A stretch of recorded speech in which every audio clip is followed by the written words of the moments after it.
media. We're going to talk about some of the negative things that happen to you with social media. And at the end of the lecture, we're going to talk about a book written by Federer. It's about marketing media.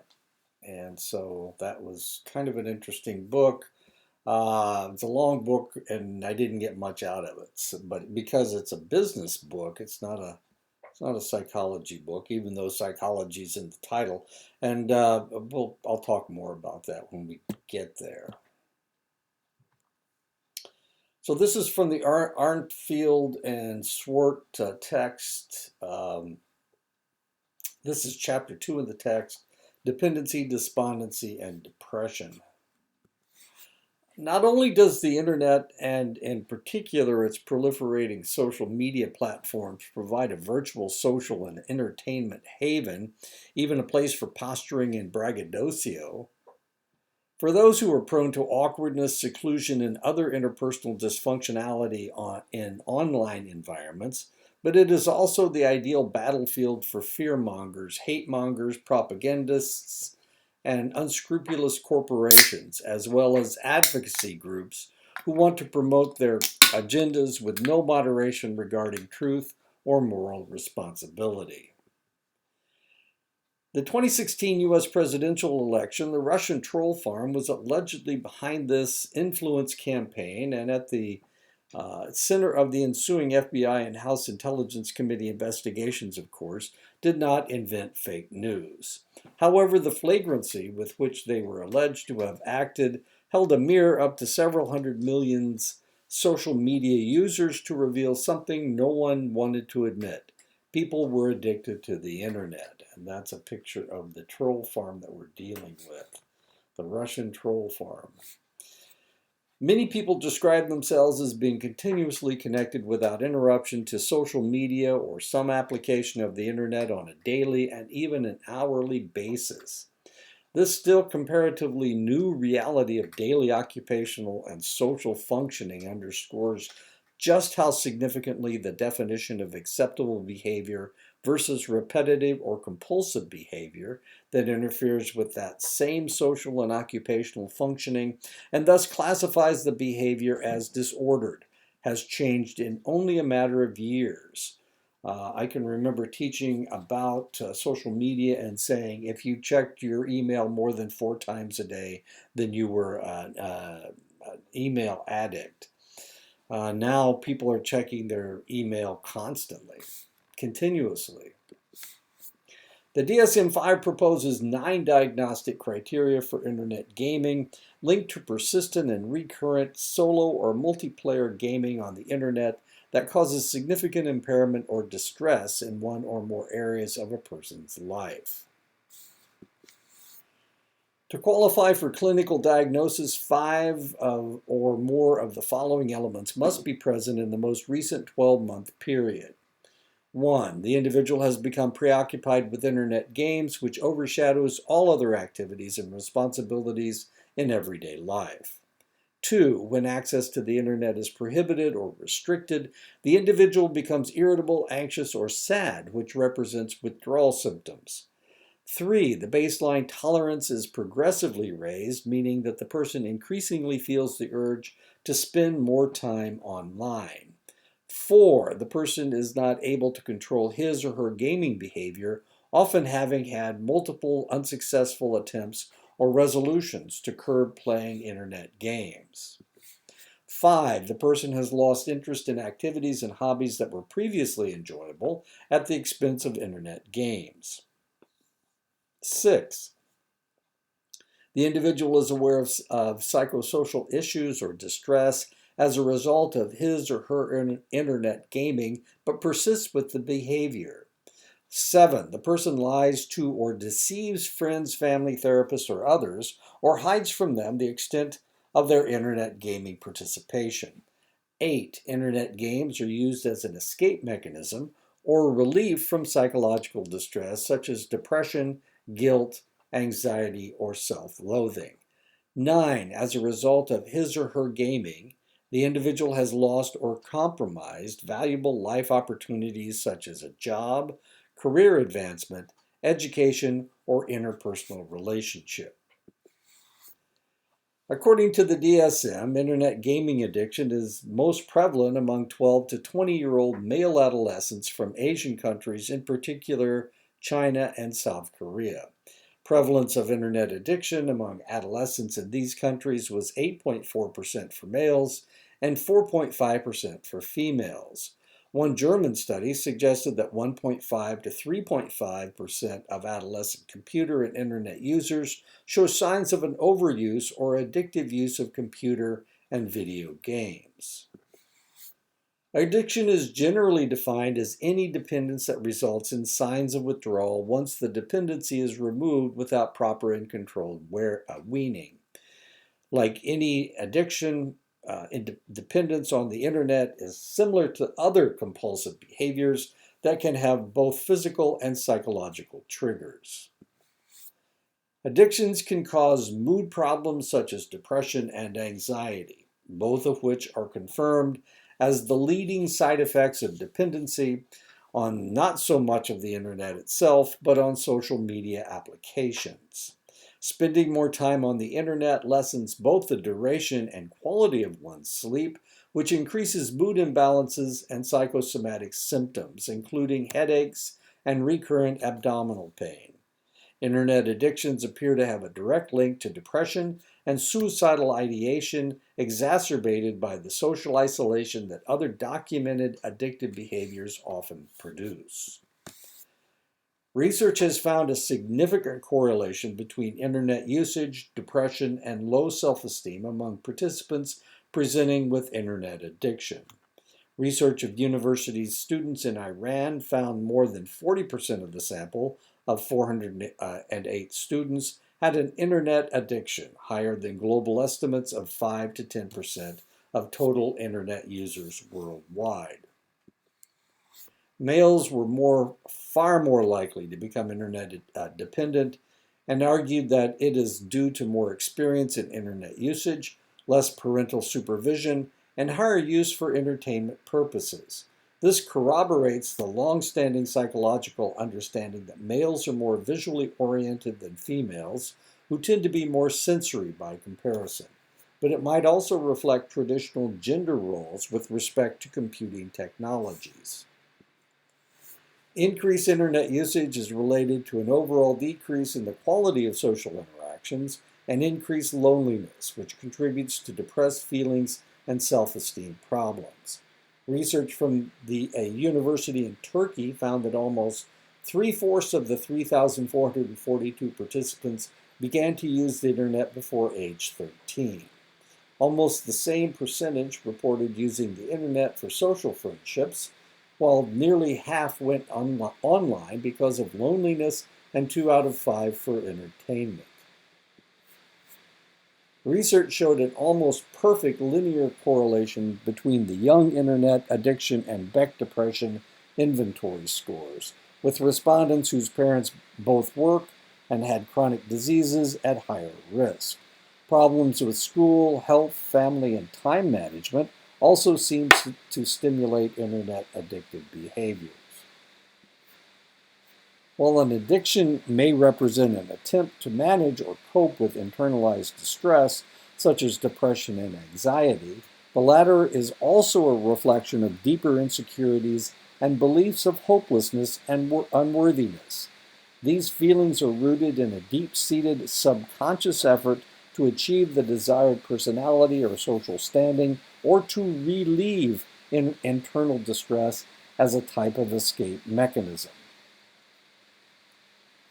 One well-known condition developed by the need to escape from or survive life-threatening circumstances, such as severe childhood abuse and trauma, is dissociative identity disorder, or DID. In DID, identities and personalities are detached and compartmentalized to achieve a life-saving goal, primarily to protect the body and the original core identity from pain and stress that they are more equipped to deal with, thereby enabling the person to function normally, as if the trauma never happened. Those already predisposed to compartmentalize the fragment personalities are more likely to grab onto the possibilities of virtual anonymity and identity fabrication offered by the internet. They may believe themselves to be part of multiple systems, whether or not they are legitimately sharing a physical body with distinct personalities, rather than suffering from a psychotic or intense dissociative condition.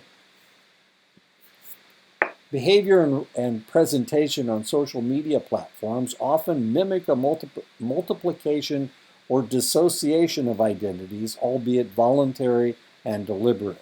Such a demi dissociation can be relatively harmless, but can also approach something akin to a cyber dissociative identity disorder, or CDID, which leads to a chronic neglect of individuals' real life and identity, and a persistent incoherence of multiple personalities.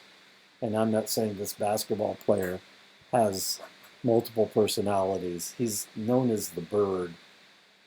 I can't remember his real name, but as you can see, he changed over time. Looks meaner too, doesn't he? Yeah. A study of 179 undergraduate students in Iran concluded that internet dependence presented significantly higher thrill and sensation-seeking, disinhibition, and boredom susceptibility traits than non-dependence. Researchers also suspected that mental or virtual sensation might be a primary motivation of this type of internet-addicted individual. Although the findings aptly describe one type of internet addict, other studies suggest an additional second type. The dependent personality type is likely to be more prone to anxiety and depression based on underlying beliefs of not being good enough and not having hope for the future, and corresponding with low self-esteem and social awkwardness.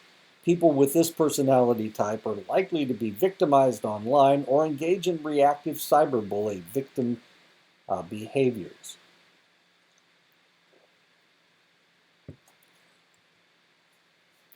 Psychopathic personality type is completely different. They are dependent on internet use purely for the satisfaction, sexual and psychological, of the experience. They seek out excitement and revel in creating problems for others, which they often pursue by creating false impressions and power differentials. They have to win. They do so by denigrating others. They are easily bored and not disposed to anxiety or depression. Higher levels of metacognition and emotional intelligence seem to counter our moderate and propensity for addictive behavior. Our moderate, okay. It is specific dimensions and orientations of metacognition that predict addiction potential. The role of three parameters is of great importance, namely the need to control thoughts, uncontrollability, and positive beliefs about worry. There is typically an impairment in metacognition mastery among persons with addictions, which is characterized by difficulties in moderating mental states. Sub-average emotional intelligence is a predictor of internet addiction, while its development is also being hindered by the behavior. Being cut off from social interaction as a source of reinforcement and being deprived of alternative perspectives intensifies existing dysfunctional beliefs about the sources and use of power, control, and respect, and other problematic cognitive thoughts common in antisocial personalities. Those with severe internet dependency also report low social support, a lack of life purpose, and an unclear sense of direction.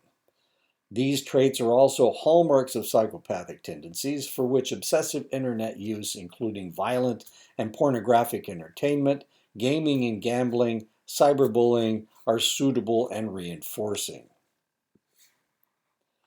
While high excitability, low reward dependence, low self-esteem, and poor family function predicted the emergence of internet dependence, low hostility and low interpersonal sensitivity were linked to remission.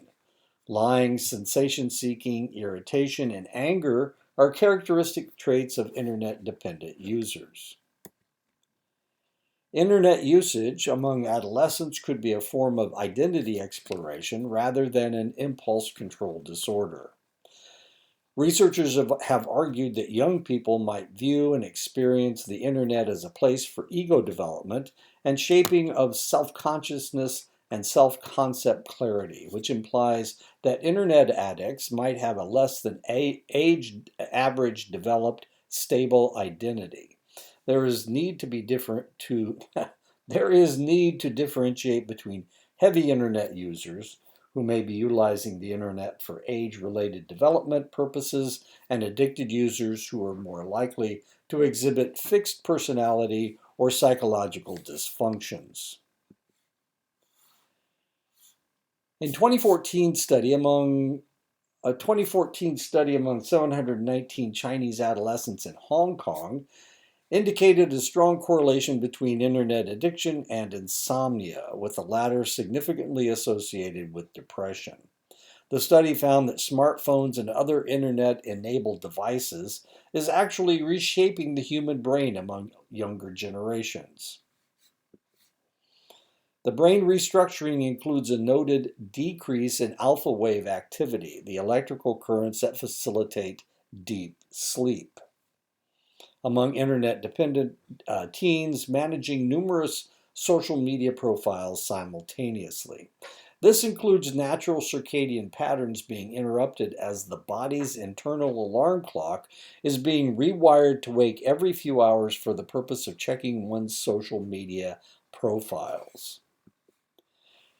With diminished sleep quality over the long term being linked to increased psychological stress, depression and digestion issues, in turn facilitating further mental health and self-esteem issues related to body image, diet, and lethargy, we see that the social media dependency vis-a-vis internet addiction is linked to sleep disturbances that have both physiological and psychological effects of an enormously and demonstrably detrimental nature, on par with the effects of both alcohol and drug abuse. For those with insomnia as a primary condition, excessive internet use mediated the pathway to depression, while for those with internet addiction as a primary condition, insomnia is an outcome linked to depression. The same applies to the social isolation that accompanies excessive internet use and is linked to feelings of loneliness, alienation, incompetence, and the depressive symptoms that can intensify over time and block the social skills development that is required to establish and maintain healthy relationships. A study among 1,808 junior high school students in Taiwan associated lower levels of parental attachment with internet addiction, cyberbullying, smoking, alcohol use, and depression. Of the participants, 15.5% were classified as having internet addiction, with a higher proportion of males than in the non-addicted group, 61.4% versus 45.9%. In addition to the spending more time on gaming and social network sites, the addicted group was also more exposed to online pornography and violence. Both cyberbully victimization and perpetration levels were significantly higher than their non-addicted peers, as well as online sexual solicitation, victimization, and preparation.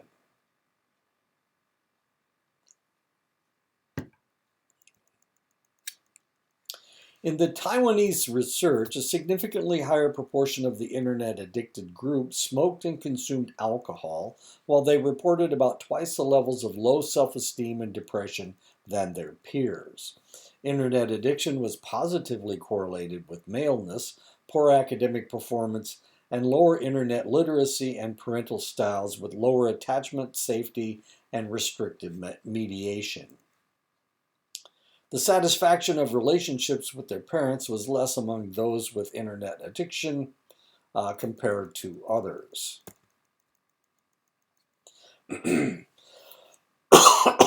Another social dynamic that relates to internet-related depression and suicidal ideation is the pressure, often self-imposed, of being incessantly plugged in and continuously available and accessible via social media. In some sense, the adolescent in particular invests emotionally to their connections and image online, which is an unrealistic yardstick for success, relevance, and self-worth, and is inherently predisposed to failure. Everyone from friends and enemies to those with commercial interests presents a perfect picture of success and attractiveness that is often only surface deep or otherwise part of a blatant lie and disingenuous narrative being cultivated, edited, and carefully curated in social media spaces to present a certain life brand. Such presentations are taken seriously, while one's own perceived shortcomings, either real or perceived, are intensified in their hurtfulness based on irrational comparisons to others.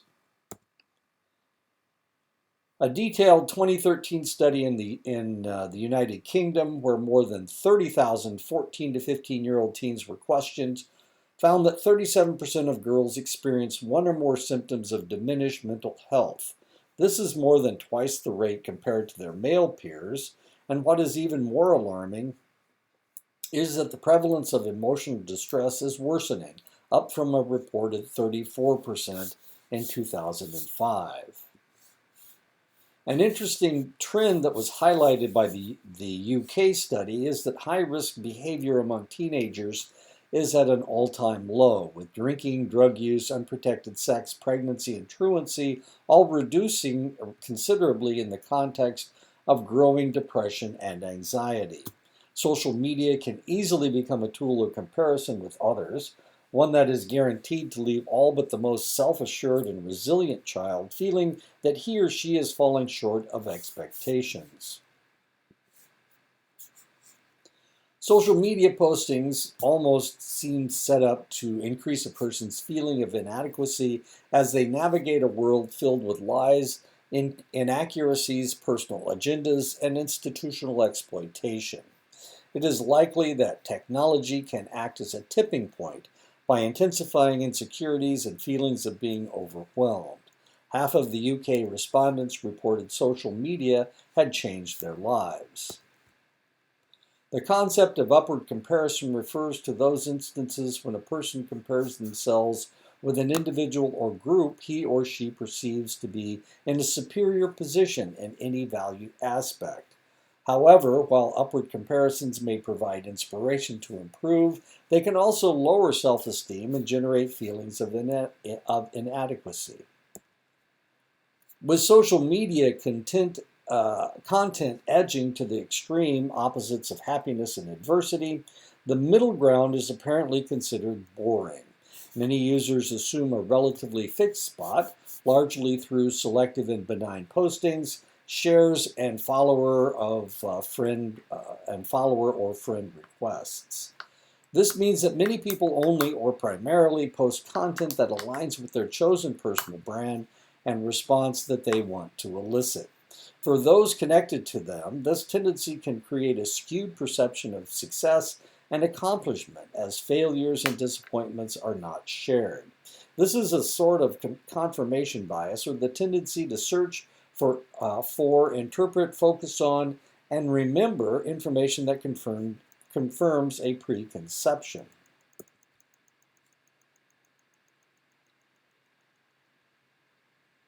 Good job. Cleaned his room. He's so good. Perfect. Context collapse describes a set of circumstances where a social media user realizes that talking to everyone is the same as talking to no one. There is an infinite audience possible on social media. However, in contrast to the limited groups that a person usually interacts with face to face, it becomes impossible to adjust the tone, presentation, and content of the message to fit into the social context. It is likely that context collapse is followed by a reconstruction of the self that is more suitable to a new conceptualization of the generalized others with who the individual desires to connect. Professional users report that in order to build and satisfy an audience, a balance between personal authenticity and audience expectation must be achieved, which requires personal revelations and identity presentations. Information from everywhere is instantly available to everyone.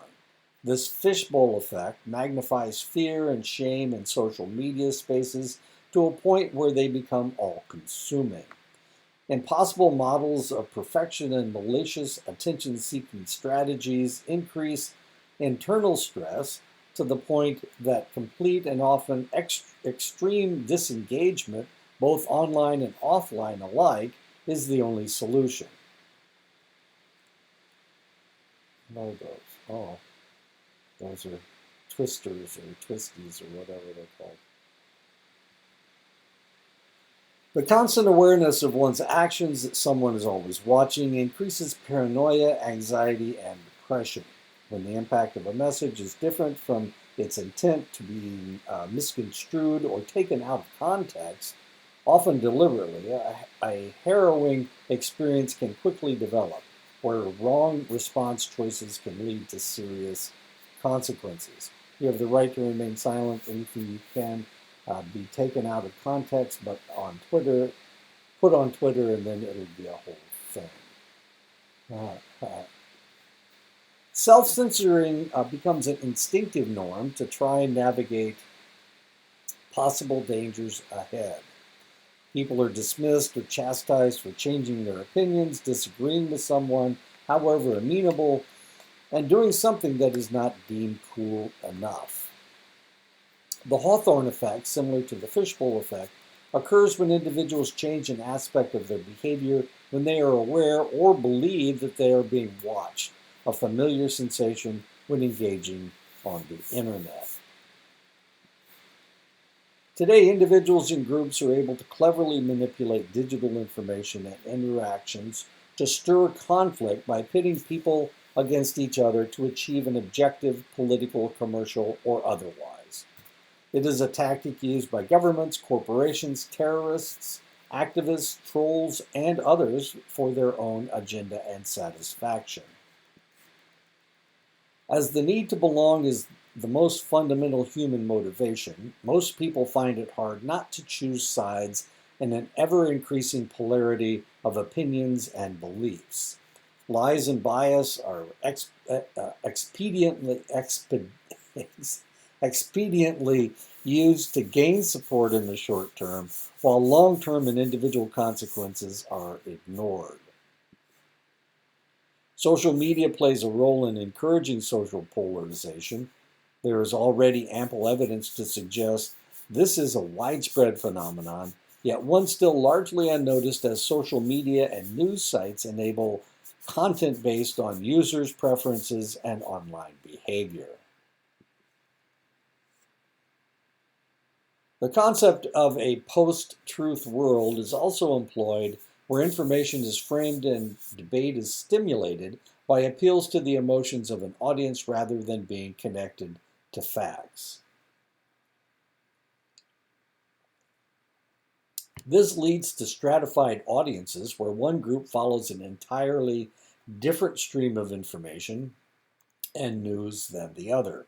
Such polarization then becomes adjunct to other forms of conflict as it demonizes enemies, lionizes the characteristics, or whitewashes the flaws and mistakes of one's own group. Truth, I think, therefore I am. Post-truth, I believe, therefore I'm right. And that is about the way it works. With all groups self-righteous and disconnected, a recipe for disaster is in the making. Eventually, most people on all sides are left disenchanted and alienated, which, when in the context of adverse circumstances and a lack of material support, increases the risk of mental health problems, especially those that are predisposed to such conditions that tend to increase the burden on themselves and others. Many individual and unaffiliated perpetrators of mass murder, such as school shooters and lone wolf terrorists, suffer from some kind of mental condition other than a personality disorder, in addition to feeling aggrieved and socially isolated. The most common problems are disorders such as paranoid schizophrenia and depression among this group that almost entirely consists of adolescents or young adult males. Many have also experienced a history of traumatization, and these are all mass shooters. There's the first two, Klebold and Harris. There's the guy that shot up Newtown, the elementary school. Here's the guy that shot up Virginia Tech. On May 23rd, 2014, 22-year-old Elliot Rodger killed 6 people and injured 14 others in Isla Vista near the campus of the University of California, Santa Barbara, before shooting himself to death. Rodger had a history of mental illness and was treated for schizophrenia and bipolar disorder. He frequently posted rantings about his despair and rejection by women on social media, including a stack of selfies and dozens of YouTube videos complaining about the world's unfairness and his desire for revenge for his life of involuntary celibacy. A socially awkward loner named Alec Manassian, claiming allegiance to secret online society of incel adherents, users who also identified as involuntary celibates, incel, pledged allegiance to Elliot Rodger on Facebook as the incel group's founder and martyr. He then used a rented cargo van to plow through pedestrians along Toronto's famed Yonge Street on the city's warmest day of the year to date, his intentionally targeting female pedestrians in particular. In the end, he killed 10 people and injured another 13. Christopher Harper Mercer, who killed 9 people at the Umpqua Community College near Roseburg, Oregon, on October 1st, 2015, had previously praised Vester Lee Flanagan online in social media posts that apparently went unrecognized for what they were. Flanagan had himself murdered 2 former colleagues from a Roanoke, Virginia television station during a live broadcast on August 26, 2015. On his part, in a 23-page manifesto faxed to ABC News, Flanagan had referenced Dylan Roof, a young white man accused of murdering 9 people at an African-American church in Charleston, South Carolina, on June 17, 2015. Apparently, Flanagan was enraged at Roof and was motivated to incite a race war. These young men were angry and depressed and used social media. This is Roof right here. These young men were angry and depressed and used social media not only to vent, but also to look for and connect with others with the same inspiration and needs. As such, a combination of depression, psychosocial adversity, and lack of social assets is instrumental in the vulnerability to violent radicalization. Just this weekend, an individual who put online that he was going to shoot up a church in Maryland somebody found it online, his ranting online, and said, "Hey, look, this guy has said that he's going to shoot up a church this Sunday." The police arrived. The security around the church was notified, and they stopped him in the vestibule before he could get into the rest of the church. And eventually he was arrested, and they took all of his guns away from him. The guy was going to shoot up the church, and there were 3,000 people in the church, along with 300 children. A process known as cyber balkanization is similarly thought to be instrumental to the division and alienation of individuals and groups on social media and elsewhere online. The Balkans are countries like Albania, Romania, what else is there? Macedonia, Slovenia, That it's that area of Eastern Europe, and the problem has always been that several different ethnic groups, several different religious groups come together right there in the Balkans. The Greeks are there, the Macedonians are there, and for that reason, at the beginning of the 20th century, they had what they referred to as the Balkan Wars, and actually World War I came out of the Balkan Wars because there were Serbs that were angry with the Austrian Empire. One of the things that happened was that Austria took over a large portion of the Balkans, of that area. But this area had been in conflict for 300 years. Muslims were in that area. The Eastern Orthodox were in that area. Catholics were in that area. More Protestants were in the area. There were Greeks. There were Slavs. There were people from that ethnic groups had just happened to come together right there in the Balkans. And so when they talk about Balkanization, what they tried to do was separate all of these different ethnic and religious groups and put them into their own country so that they wouldn't be fighting each other within the same country. That's what they tried to do after World War I, and that was known as Balkanization, dividing out the ethnic and religious groups to have their own country. So when we talk about Balkanization, that's what we're referring to. We're referring to breaking things up into its smaller parts. So a process known as cyber balkanization is similarly thought to be instrumental to the division and alienation of individuals and groups on social media and elsewhere online. So balkanization in this term shouldn't be capitalized because they're not really talking about the Balkans. They're talking about breaking things into smaller parts. Also referred to as splinternet, internet audiences are splintering and dividing due to different factors such as politics, nationalism, religion, technological and financial abilities, and other special interests delineated along the lines of difference rather than likeness, what is frequently referred to in public forums and the mass media as identity politics. So we're trying to identify who, or not. That's not what we're trying to do. That's what is naturally happening. So people who like Donald Trump are all going in one direction. People that don't like Donald Trump are going in another direction. People that like a certain type of pornography are going in or in another direction. This is all balkanization. This happened with ISIS. When one of the ways that ISIS was able to bring in so many people from different parts of the world was because they were advertising online, and they were talking about if you're a good Muslim, then you will come and join the ISIS revolution in Syria, and of course Syria and Iraq, that area, and of course ISIS has been dismantled at this point. It still does exist, just like Al Qaeda still exists.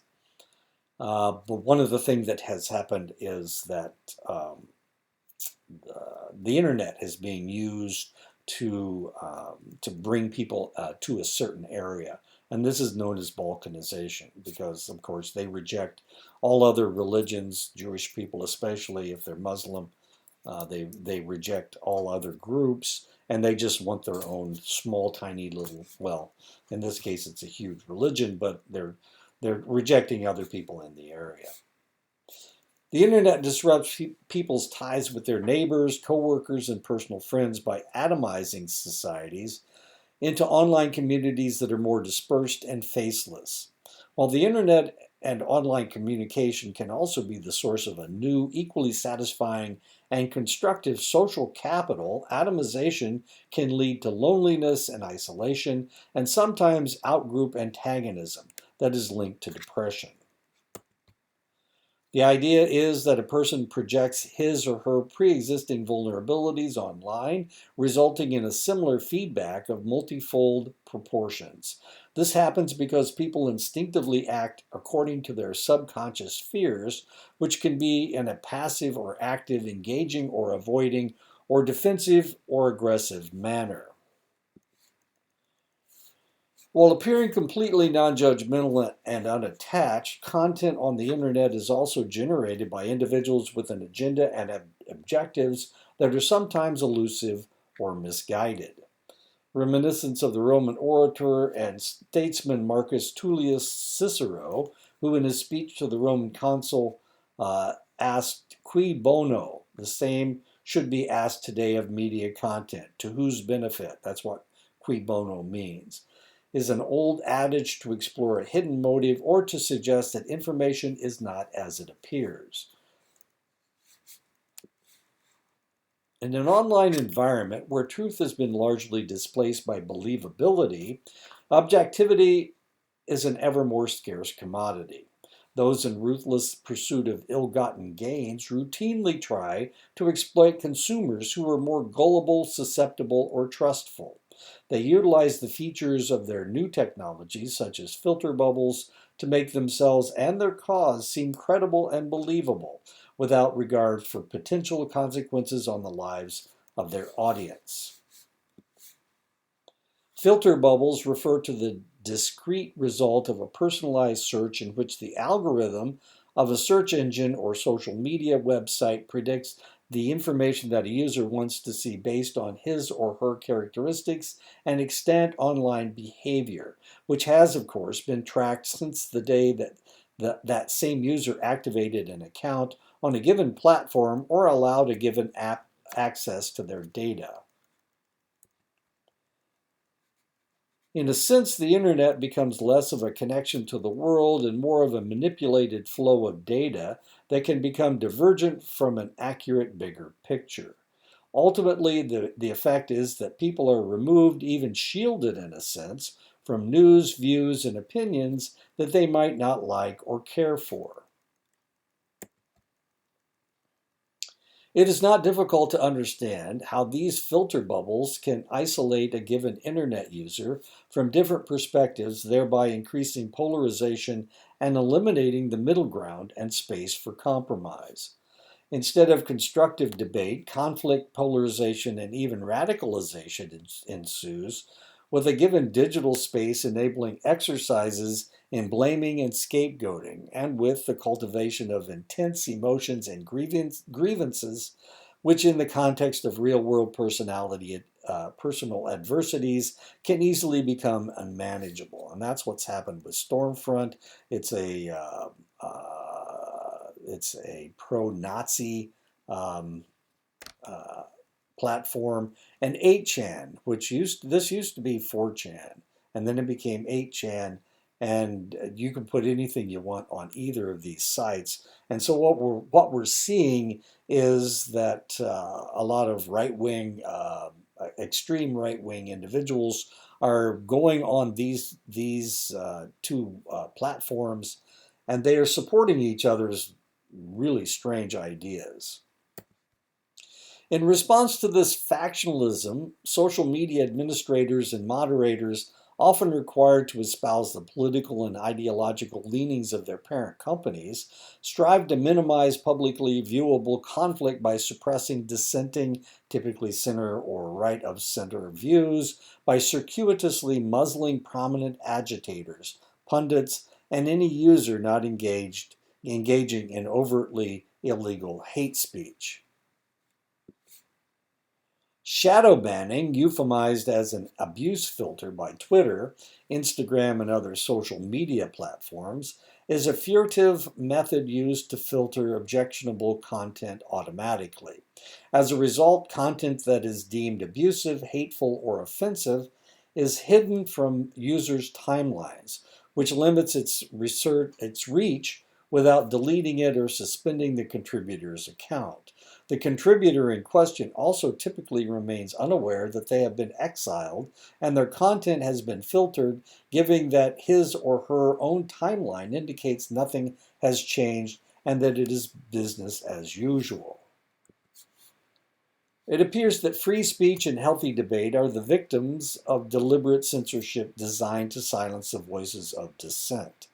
It is curiously ironic, then, that the loss of personal identity and the rise of identity politics are simultaneously contoured around specific social media platforms, some more than others. And this is one of the things this is one of my complaints about some of the books that I've been reading about social media, and especially the textbook from Arntfeld and Swart.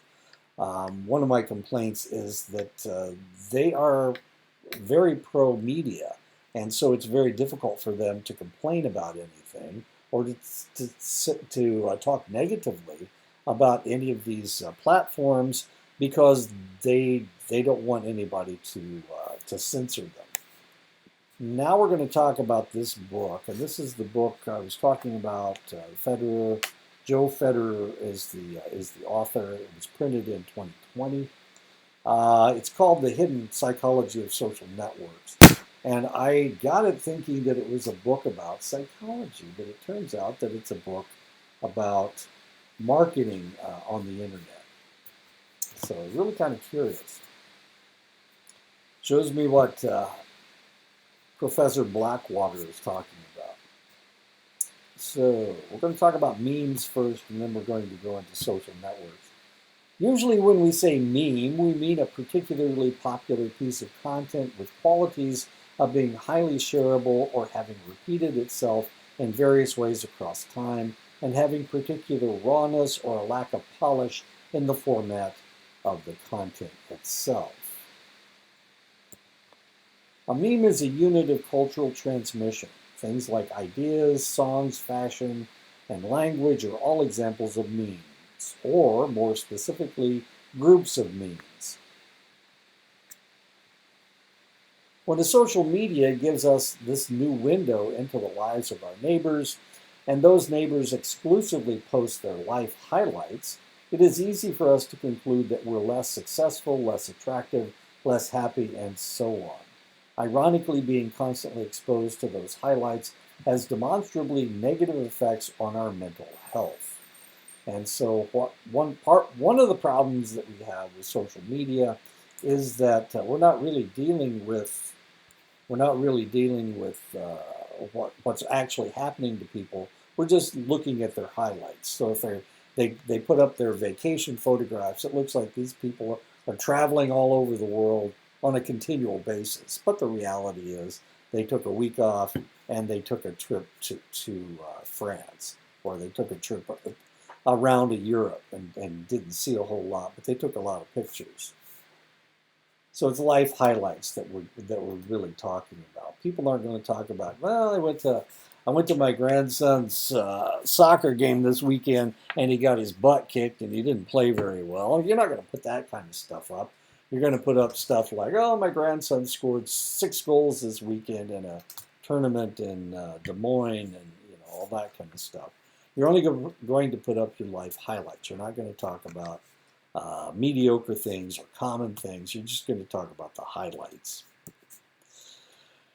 Depression in young people has risen as much as 70% in the past 25 years, according to a recent study in the United Kingdom. And some researchers point to social media as the cause. Now, this is really kind of interesting because they identified the platform that is the problem, that they identified as the problem in the UK. The same study showed that 63% of Instagram's users reported feeling miserable after using the platform, higher than any other social media site. So it was Instagram that they discovered was the problem.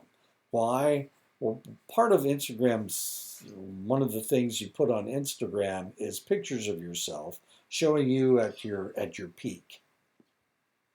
So when people look at your picture, they say, oh, she's very pretty, look how skinny she is. He's very muscular, look at his biceps. And those are the pictures you put on Instagram. If they were a picture of your skinny little arms, then nobody's going to go, ooh. I've got bigger arms than he does. That's not what people put on there. They put pictures of them looking good, and it's once again it's the highlights.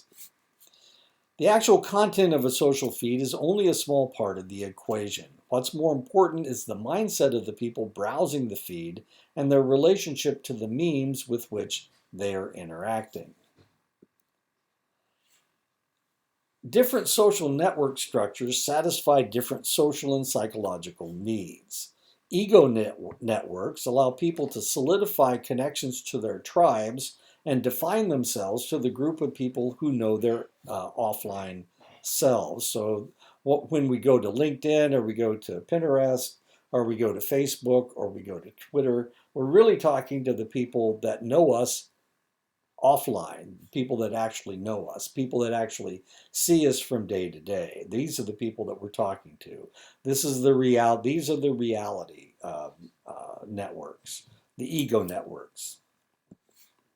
Superego networks allow people to express themselves, express the selves that they one day hope to be, the selves that they most want to represent to the world, and to peer into the ideal selves of others. And that would be LinkedIn or Facebook, where people are talking about, this is what I want to do in my future. This is who I'd like to be. I'm going to school studying this. And this lady's got an infinity symbol on her wrist. I just noticed that. Id networks are those in which users are disconnected from their offline selves and are organized around their interests and passions rather than by their offline connections. Id networks are where they are free to express themselves, explore new ideas and interests they're not quite ready to wear in the offline world, and discover communities filled with people of similar interests. And two examples would be Reddit and Tumblr, where people they don't put their actual names on their postings. They have alternative identities, and so they can talk about anything they want, and people aren't able to identify who they actually are. The differences between social network spaces are psychological. They're not often separate populations of people. Most people on 4chan probably have a Facebook account. They just act very differently on 4chan. On 4chan, they're Mr. Hyde, and on Facebook, they're Dr. Jekyll.